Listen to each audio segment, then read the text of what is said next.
कल्पना मस्तिष्क की वर्कशॉप। अमेरिकी दिशा में 5वां कदम।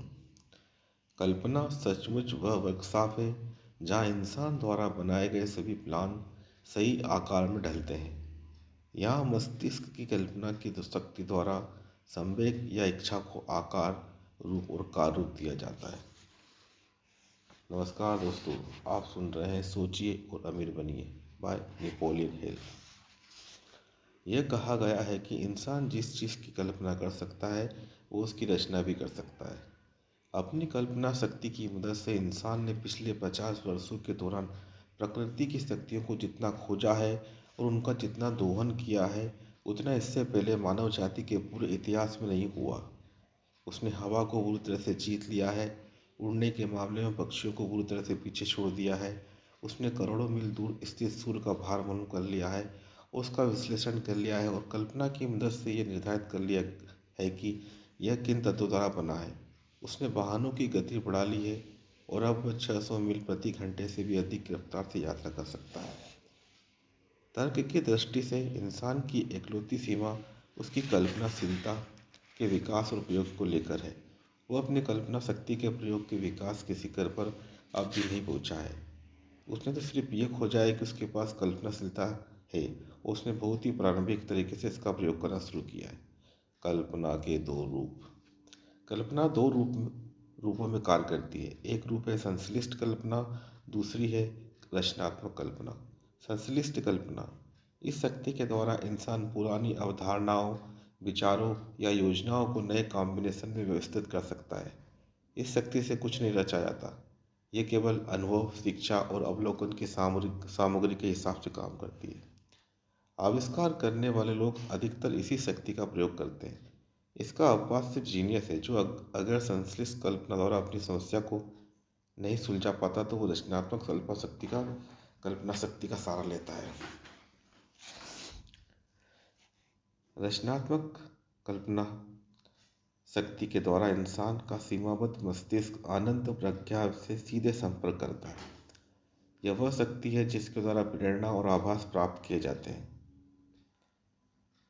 इस शक्ति के द्वारा सभी मूलभूत या नए विचार इंसान को प्रदान किए जाते हैं। इसी शक्ति के द्वारा कोई इंसान दूसरे इंसानों के अवचेतन मस्तिष्क के साथ संवाद कर पाता है। रचनात्मक कल्पना अपने आप काम करती है, जिसका वर्णन आगे आने वाले पृष्ठों में किया गया है। यह शक्ति तभी कार्य करती है जब चेतन मस्तिष्क बहुत तेज गति से काम कर रहा हो। उदाहरण के तौर पर जब चेतन मस्तिष्क प्रबल इच्छा के भाव के द्वारा प्रेरित होता है। रचनात्मक कल्पना शक्ति को प्रयोग के द्वारा जितना विकसित किया जाता है, ये उतनी ही चौकस रहती है। बिजनेस, उद्योग, फाइनेंस के महान लीडर और महान कलाकार, संगीतकार, कवि और लेखक महान इसलिए बनते हैं क्योंकि उन्होंने रचनात्मक कल्पना की शक्ति को विकसित कर लिया है। कल्पना की संश्लिष्ट और रचनात्मक शक्तियाँ प्रयोग के द्वारा अधिक सशक्त बन जाती है, ठीक उसी तरह जिस तरह शरीर की कोई मांसपेशी या अंग उपयोग के द्वारा सुदृढ़ बन जाता है। इच्छा केवल एक विचार, एक संवेग है। ये धुंधली और क्षणिक है, यह अमूर्त और अव्यावहारिक है और इसका तब तक कोई मूल्य नहीं है जब तक कि इसे एक भौतिक समतुल्य में नहीं बदला जाता। क्योंकि इच्छा के संवेग को धन में रूपांतरित करने की प्रक्रिया में संश्लिष्ट कल्पना का प्रयोग अधिकतर किया जाएगा, इसलिए आपको इस तथ्य को अपने दिमाग पर रखना चाहिए कि आपको ऐसी परिस्थितियां और स्थिति को सामना करना पड़ सकता है जिनमें आपको रचनात्मक कल्पना के प्रयोग की भी आवश्यकता हो। अपनी कल्पना को थोड़ा बयान कराएं। हो सकता है कि प्रयोग के अभाव में आपकी कल्पना शक्ति थोड़ी कमज़ोर हो गई हो। इसे प्रयोग के द्वारा फिर से जगाया जा सकता है और सशक्त बनाया जा सकता है। यह शक्ति कभी नहीं मरती। हालांकि यह संभव है कि प्रयोग के अभाव में सोई हुई हो। फिलहाल संश्लिष्ट कल्पना के विकास पर अपना ध्यान केंद्रित करें, क्योंकि यही वह शक्ति है जिसके प्रयोग के द्वारा आप अपनी इच्छा को धन में रूपांतरित कर पाएंगे। इच्छा के अमूर्त संवेग को धन के मूर्त यथार्थ में रूपांतरण के लिए आपको योजना बनानी होगी। यह योजना कल्पना की सहायता से बनाई जानी चाहिए और मुख्य रूप से संश्लिष्ट कल्पना शक्ति के माध्यम से ऐसा किया जाना चाहिए। पूरी पुस्तक को पढ़ जाएं और फिर इस अध्याय पर आएं और तत्काल अपनी कल्पना को योजना बनाने के काम पर लगा दें, जिसके द्वारा आपकी इच्छा धन में रूपांतरित हो सके। योजनाओं के बनाने के लिए विस्तृत निर्देश लगभग हर अध्याय में दिए गए हैं। इनमें से जो निर्देश आपकी आवश्यकताओं के हिसाब से सर्वश्रेष्ठ लगे उनका पालन करें। और अगर आपने पहले से ही ऐसा न किया हो तो आप अपने प्लान को लिख लें। जिस क्षण आप इसे पूरा कर लेते हैं उसी क्षण आप निश्चित रूप से अमूर्त इच्छा को मूर्त रूप में दे देते हैं। पिछले वाक्य को एक बार और पढ़ें, इसे जोर से पढ़ें, धीमी गति से। और जब आप ऐसा करें तो याद रखें कि जिस क्षण आप अपनी इच्छा के वक्तव्य या इसकी प्राप्ति की योजना को लिख लेते हैं उसी वक्त आप दरअसल पहला कदम उठा लेते हैं, जिसकी मदद से आप अंततः अपने विचार को इसके भौतिक समतुल में बदल पाएंगे। नियम जो आमिरी की तरफ ले जाते हैं। वह धरती जहाँ आप रहते हैं, आप और हर भौतिक वस्तु विकासवादी परिवर्तन का परिणाम है, जिसके द्वारा यह पदार्थ के सूक्ष्मकण क्रमबद्ध रूप से में सुव्यवस्थित और नियोजित किए गए। यही नहीं, और यह वक्तव्य अत्यंत महत्वपूर्ण है, यह धरती आपके शरीर की कई बिलियन कोशिकाओं में से प्रत्येक और पदार्थ का हर अणु ऊर्जा के अमूर्त रूप में प्रारंभ हुआ था। इच्छा एक विचार संवेग है। विचार संवेग ऊर्जा का रूप है। जब आप धन कमाने की विचार संवेग या इच्छा से प्रारंभ करते हैं तो आप अपनी सेवा में उन्हीं शक्तियों का प्रयोग करते हैं जिनके द्वारा प्रकृति ने इस धरती की रचना की है और इस ब्रह्मांड के हर पदार्थ और आकार की रचना की थी, जिसमें वह शरीर और मस्तिष्क भी शामिल है जिसमें विचार संवेग कार्य करते हैं। आप उन नियमों की मदद से अमीर बन सकते हैं जो अपरिवर्तनीय है, परंतु पहले आपको इन नियमों से परिचित होना चाहिए और इनका प्रयोग करना सीखना चाहिए। लेखक की यह आशा है कि अगर इन सिद्धांतों को बार बार दोहराया जाए, इनका हर संभव कोण से वर्णन किया जाए, तो शायद आपके सामने यह रहस्य प्रकट हो जाए जिसके द्वारा ढेर सारी दौलत इकट्ठी की जाती है। ये अजीब और विरोधाभासी लगता है कि ये रहस्य दरअसल रहस्य नहीं है। प्रकृति इस धरती पर इसका विज्ञापन करती है जिसमें हम रहते हैं। हमारी धरती, सितारे, ग्रह, हमारे ऊपर और चारों तरफ मौजूद तत्व, घास का हर तिनका और हमारी आंखों को विदाई देने वाला हर जीवित प्राणी इस रहस्य को उजागर करते हैं। आगे आने वाले सिद्धांत कल्पना की समझ का रास्ता खोल देंगे। जब आप पहली बार इस फिलॉसफी को पढ़ें तो आप जितना समझ सकें उसे ग्रहण कर लें। इसके बाद इसे दोबारा पढ़ें, तब आप पाएंगे कि ऐसा कुछ हुआ है जिस वजह से अधिक स्पष्ट हो गई है और तब आपको संपूर्ण स्थिति की अधिक व्यापक समझ प्राप्त हो गई। सबसे बड़ी बात यह है कि आप इन सिद्धांतों के अध्ययन में तो रुके नहीं, झिझके, जब तक कि आप इस पुस्तक को कम से कम 3 बार पूरा ना पढ़ लें, क्योंकि इसके बाद आप इस पुस्तक को पढ़ना कभी बंद नहीं करेंगे। कल्पना का व्यावहारिक प्रयोग कैसे किया जाए। विचार अमीरी का शुरुआती बिंदु है। विचार कल्पना द्वारा पैदा होते हैं। आइए हम कुछ सुपरिचित विचारों का परीक्षण करें जिनसे बहुत सारी दौलत कमाई गई है।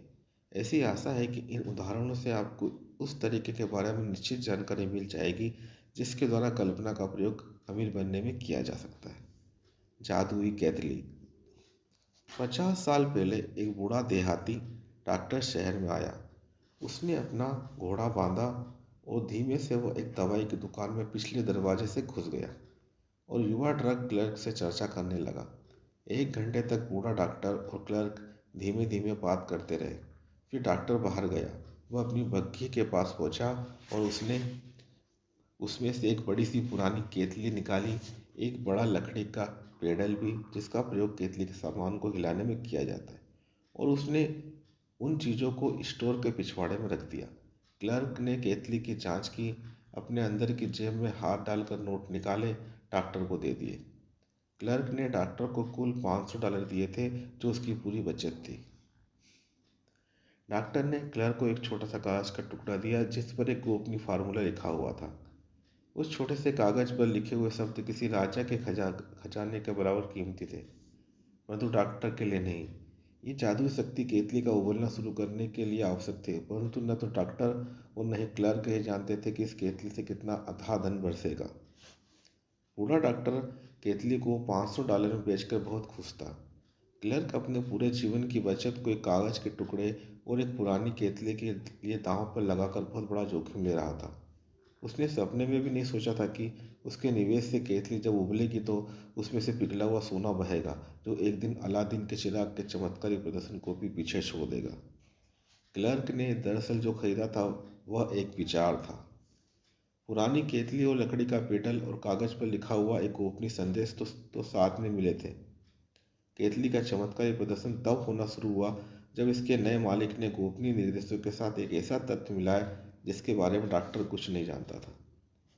सोच कर देखिए, क्या आप बता सकते हैं कि वह क्या था जो उस युवक ने गोपनीय संदेश के साथ मिलाया था, जिसकी वजह से केतली से सोना बरसने लगा। यहाँ पर आपको एक ऐसी वास्तविक कहानी बताई जा रही है जो कल्पना से भी अधिक हैरान करने वाली है। उन तथ्यों की कहानी जो एक विचार के रूप में प्रारंभ हुई। आइए हम सोने के उस विशाल ढेर की तरफ देखें जो इस विचार से उत्पन्न हुआ है। इसने बहुत धन कमाया है और आज भी ये दुनिया भर में उन लोगों को बहुत धन कमा कर दे रहा है जो केतली की सामग्री को करोड़ों लोगों तक पहुंचा रहे हैं। पुरानी केतली आज दुनिया में शक्कर के सबसे बड़े उपभोक्ताओं में से एक है और इस वजह से हजार लोगों को गन्ना उगाने का, शक्कर बनाने का और शक्कर बेचने का रोजगार उपलब्ध करा रही है।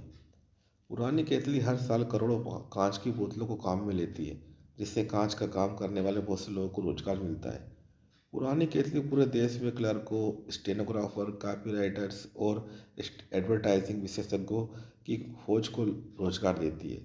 इसने उन दर्जनों कलाकारों को दौलत और शोहरत दिलाई जिन्होंने इस प्रोडक्ट का विज्ञापन करते हुए बेहतरीन पिक्चर्स बनाई हैं। पुरानी केतली ने एक छोटे से दक्षिणी शहर को दक्षिण की बिजनेस राजधानी बना दिया है, जहाँ यह प्रत्यक्ष या अप्रत्यक्ष रूप से शहर के हर बिजनेस और हर नागरिक को लाभ पहुँचाती है।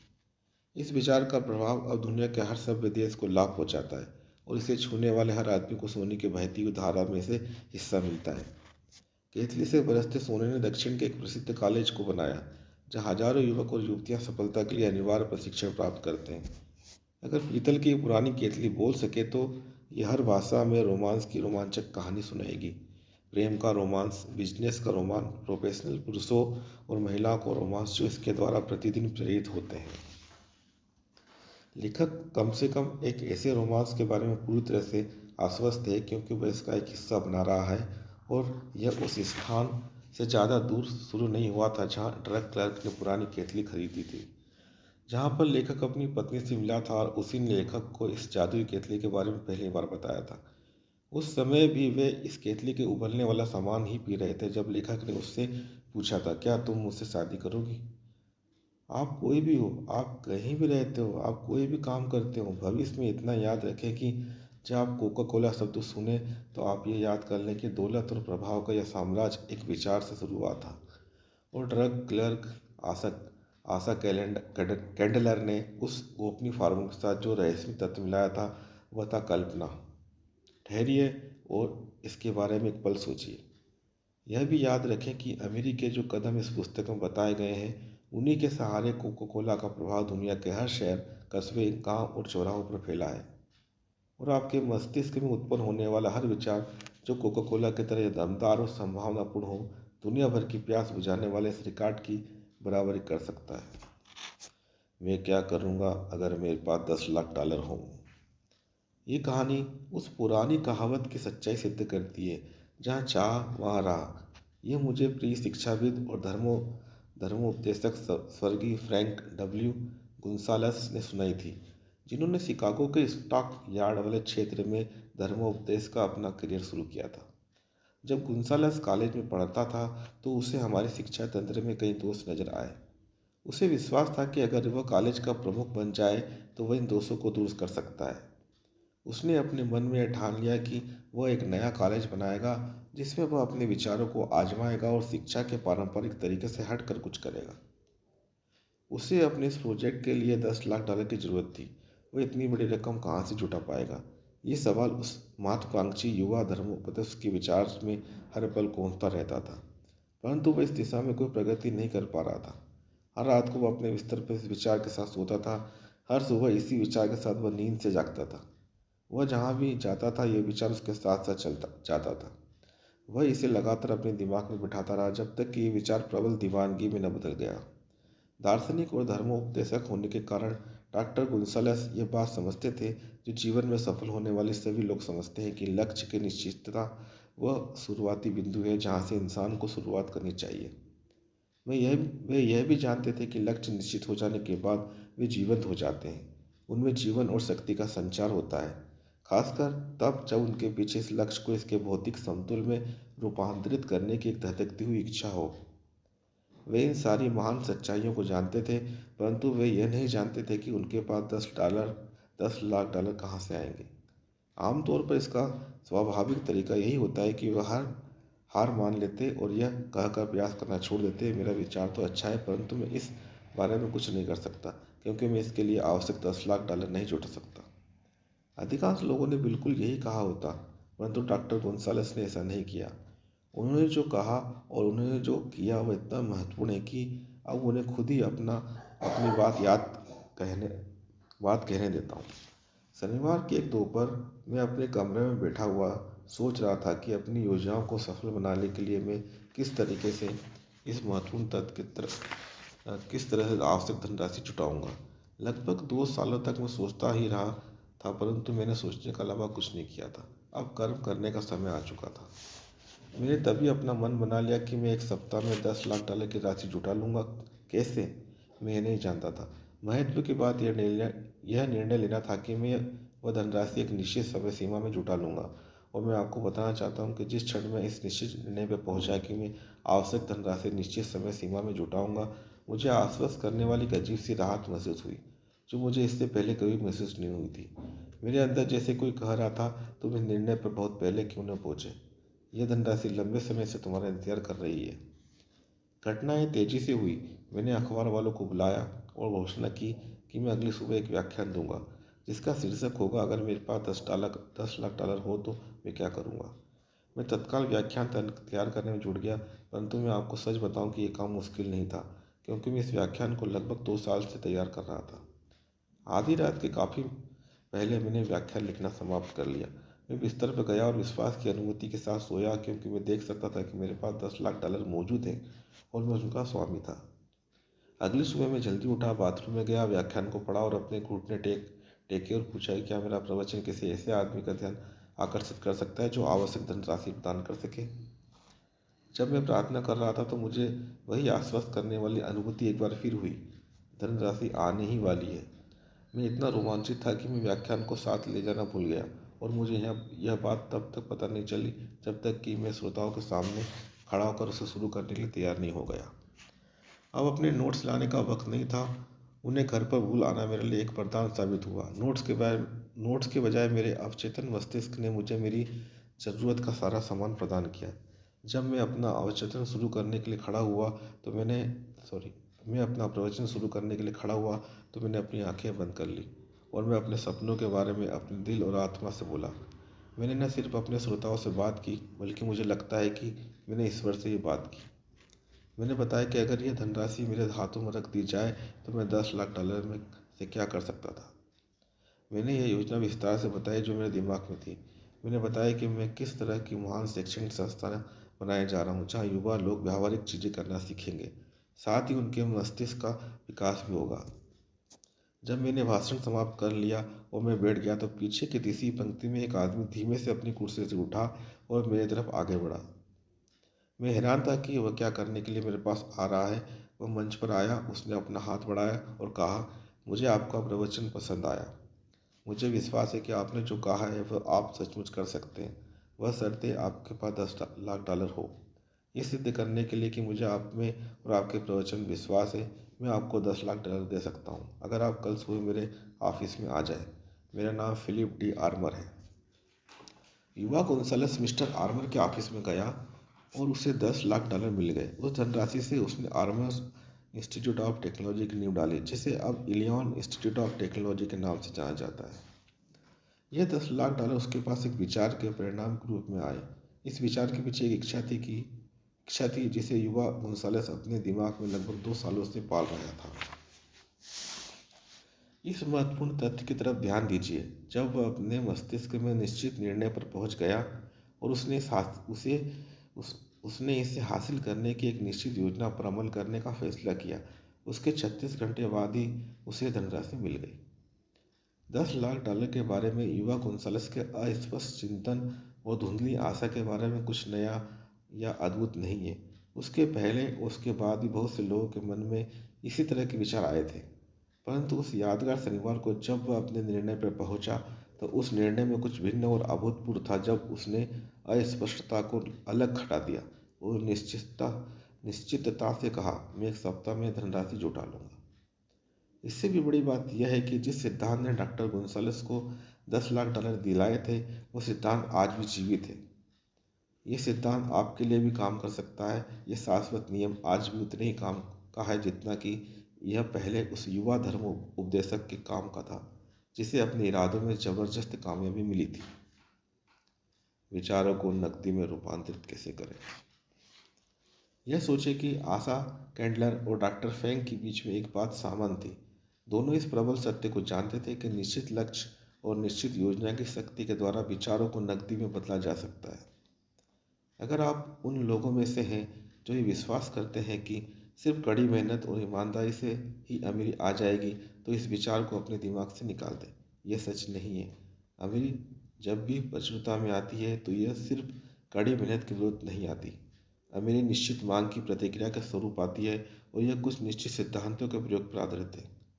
इसका किस्मत या भाग से कोई लेना देना नहीं है। आमतौर पर विचार ही कल्पना के सारे कर्म को प्रेरित करता है। सभी मास्टर सेल्समैन जानते हैं कि जहाँ सामान नहीं बिक सकता, वहाँ विचार बिक सकते हैं। औसत सेल्समैन इस बात को नहीं जानते, इसलिए वो औसत सेल्समैन होते हैं।